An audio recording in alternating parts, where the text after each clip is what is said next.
मोर मोरनी की कहानी बच्चों को बहुत पसंद होती है। साथ ही मोर मोरनी की कहानी सुनने से घर परिवार में सुख शांति सदैव बनी रहती है। आज का यह लेख मोर मोरनी की कहानी से ही संबंधित है, जो बहुत ही ज्यादा ज्ञानवर्धक है। तो चलिए बिना किसी देरी के मोर मोरनी की ज्ञानवर्धक और मजेदार कहानी की शुरुआत करते हैं। मोरनी का जन्म कैसे होता है? आज की जो कहानी मैं आपको सुनाने जा रहा हूँ वह बहुत ही ज्यादा मजेदार, ज्ञानवर्धक और छोटे छोटे बच्चों से संबंधित है। साथ ही यह आपके घर परिवार में सुख शांति की वह बनाए रखने और घर से कलर को दूर करने में भी सहायक होगा। आपसे निवेदन है कि इस कहानी को पूरा पढ़े और अपना अनुभव कमेंट के माध्यम से शेयर करें।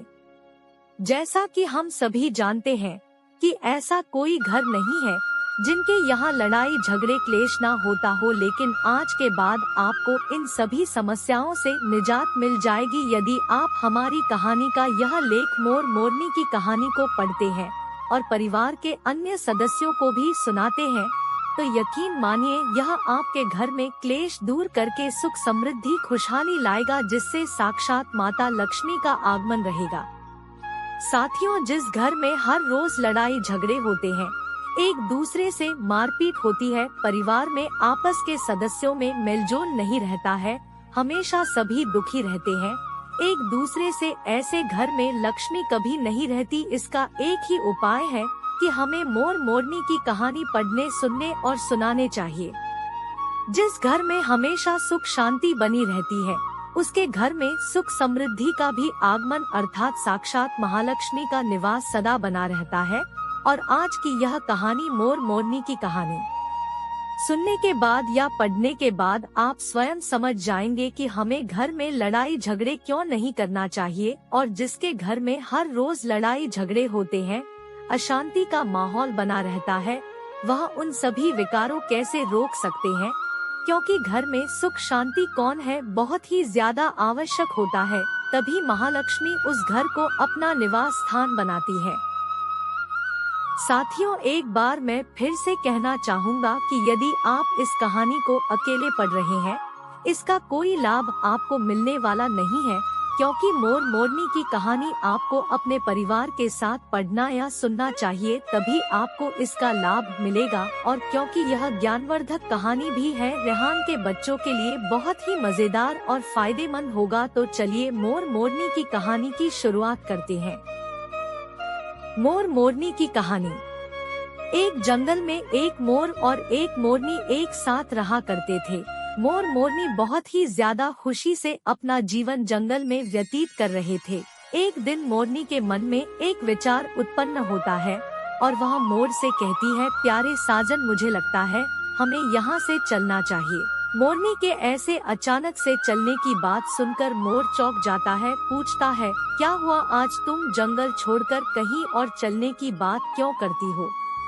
इस पर मोरनी कहती है, तब मेरा मन इस जंगल में नहीं लगता है, मुझे अपने समाज के लोगों के साथ रहना है और उनके ही साथ आगे का जीवन व्यतीत करना है। मोर मोरनी की कहानी आथा तुम मुझे हमारे उस परिवार व समाज में वापस ले चलो। इस पर मोर मोरनी को समझाते हुए कहता है, जहाँ हमारे समाज के लोग रहते हैं, यदि हम वहाँ जाएंगे तो उनके साथ रोज लड़ाई झगड़े होंगे, हम सुखी से नहीं रह पाएंगे। लेकिन मोरनी जिद करने लगती है, जिससे मोर मान जाता है और वह दोनों उड़कर जंगल के पास की एक नगर में जाते हैं, जिस नगर का नाम था कुशीनगर। वहाँ का राजा पशु पक्षियों की भाषा को बड़ी आसानी से समझता था, ऐसा इसलिए क्योंकि राजा ने करा शास्त्र का गहन अध्ययन किया था। दोस्तों, करा शास्त्र का मतलब यही होता है कि इसमें हमें पशु पक्षियों की भाषा को बोलने समझने से संबंधित ज्ञान प्रदान की जाता है, और वह राजा सभी प्रकार के जंगली जानवरों पशु पक्षियों की आवाजों को बहुत ही आसानी से समझता था, जानता था कि वे आपस में क्या बातें करते हैं। दोनों मोर मोरनी कुशीनगर में आते हैं और वहाँ रहने लगते हैं। एक दिन की बात है, राजा अपनी रानी से कहता है कि है रानी, मुझे बहुत जोर से भूख लगी है, कृपया करके मुझे भोजन करा दीजिए। राजा की रानी 56 प्रकार के भोज बनाती है और अपने हाथों से पानी का लोटा और दूसरे हाथ में खाने की थाली लेकर राजा के पास पहुंचती है। रानी जैसे ही राजा को भोजन की थाली परोसने जाती है, तभी चावल का एक टुकड़ा नीचे गिर जाता है। वहीं पर नीचे कुछ चुटिया घूम रही थी। एक चींटी चावल के टुकड़े को उठाकर वहां से लेकर जाने लगती है और राजा बैठकर इस घटना को देख रहा था और चींटी के पास में तुरंत ही एक बड़ा चीता आता है और वह चिंता चिट्ठी से कहता है कि चावल का एक टुकड़ा मुझे दे दो और पूजा की थाली से दूसरा चावल का टुकड़ा स्वयं लेकर आओ। चींटी की बातों को राजा पूरी तरह से सुन रहा था, क्योंकि राजा जानवर पशु पक्षियों की बोली भाषा को जानता था, समझता था। राजा वहीं बैठकर सब कुछ सुन रहा था कि चिता चींटी क्या बातें कर रही है। चींटी से कहती है कि नहीं, मैं नहीं जाऊंगी, क्योंकि यदि राजा को यह बात ज्ञात हुई तो वह मुझे मृत्युदंड देगा। चींटी की ऐसी बात सुनकर चिता चींटी से कहता है कि ऐसा कुछ नहीं होगा, तुम जाओ और चावल की एक टुकड़ी लेकर आओ।